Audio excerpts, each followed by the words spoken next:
Good morning, everyone. This is Craig Reese with Hollywood Junket, and we're going to start off today with an interview from Todd Tilghman from this season's The Voice. He is on Team Blake, and we are very excited to have him. What I love about this interview right now is he was actually the very, very first blind audition, and he's already joined, so I don't even need much of an intro. Let's a second. But yeah, like I was saying, I was particularly excited to have Todd on right now. And yes, there you are right now. Hey, Todd, good morning. I'm good. How are you? Good morning. Oh, I'm great. I'm so excited to have you on. Me too. I was trying to have like a nicer background, but I got caught up in some other stuff. And so now I'm just walking around. I hope that's cool. Don't worry about it. As long as we can hear you, I'm okay with it. And my background's chaotic, but oh, yours is super cool. Etch-a-sketch, man. We're from the same generation. Yeah, yes, I got my Talk Boy, got my Gay Boys down there. Yeah. Oh yeah, man, I'm all about it. Yes. Well, Todd, first things first, how is your family doing during all this mess? Everybody's all right. You know, we have a lot of people in our family, so it's getting a little violent. Not really. Not really. It does get a little testy at our house sometimes, but everybody's doing fine. Good. How about you? That makes me happy to hear, and I can't imagine. It's like 10, 11 people running around there. So. Yeah. You doing all right? Oh, doing fine. You know, just held up in my place in LA, you know. I got you. Yeah. Actually, speaking of LA, this is one of the questions I wanted to kind of ask you. Had you been to LA before, and was there kind of a culture shock? I had been before, but only once before. My kid, my oldest son, who was on Making It, he did like a Pennywise photo shoot with one of my little kids, and it went kind of viral. So the studio who made the real Pennywise makeup invited him out. But at the time, he was only like 17, I think, and so we went out together. I don't know that I would say culture shock as much as just like, I don't know, maybe environment shock. We don't have all that traffic and all that, not here, you know? Yeah. I'm born and raised in Oklahoma, so for me to like well, you know, come out here, I came out here for college, and yeah, it was, it was a lot. Yeah, it's different. Like I told everybody when I got back home, it's not that no one was like rude or anything to me. Yeah. Which, you know, when you live in the South, you kind of get that. Like if you go out to LA or New York, it was more just everyone is sort of doing their own thing. So they're kind of maybe aloof. Yeah. Like in Mississippi, wherever you go, you're like, hey, you don't know them, but you're like, hey. Exactly.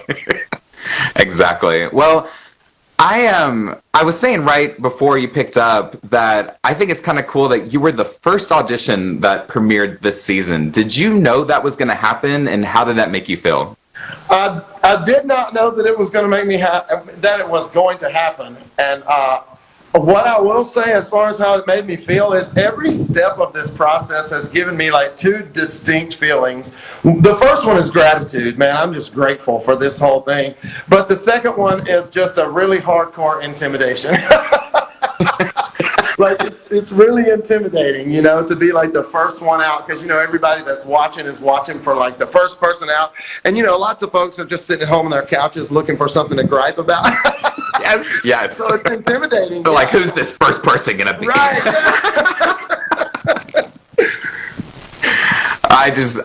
I can't imagine waiting for weeks after shooting, and then you're the first one right off the bat. Yeah, man. It was a great audition, and you had a 4-chair turn, which is not that common.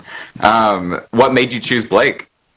Well, you know, the story that I keep telling all these people in these interviews, I mean, it's a true story, I'm not making it up, everybody's like, which coach did you want? Man, I just wanted whichever one turned around. I had, I was, like, even backstage, they're like, how do you feel? What are your concerns? I'm like, my concerns are that no one will turn around.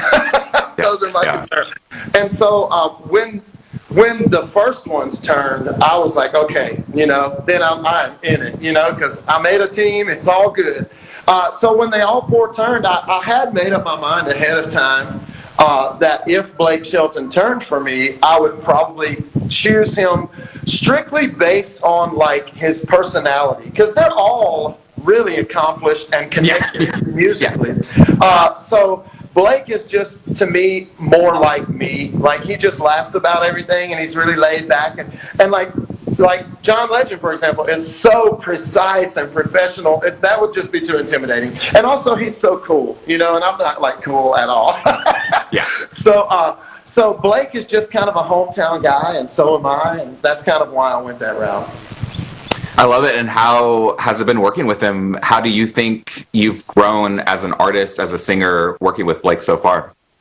Oh man, I just think it's awesome to have someone in the field to say, why don't you try this, or these are the areas that maybe I think they aired just this week in the Knockout. Like, you came in a little shaky on this, and to me, like when people give me constructive criticism, for me, that actually helps my nerves, because then I have a direction to move in. Like, I'm more nervous when I'm just sort of making a shot in the dark and hoping it works, But, man, he is. And just his demeanor, period, has been so helpful to me. Just that he me and him aren't BFFs, and we don't, go out for lunch or anything. But, well, not yet, But just his he feels like a friend, and so that's helped me probably more than anything. Yeah, I'm just so happy for you. I'm excited. You're just doing so good already, and I do think Blake was the right choice. I guess final question is, Blake predicted you for the finale, so what is your work ethic like right now? Like, how are you preparing for that, and have you wrapped your mind around that? No,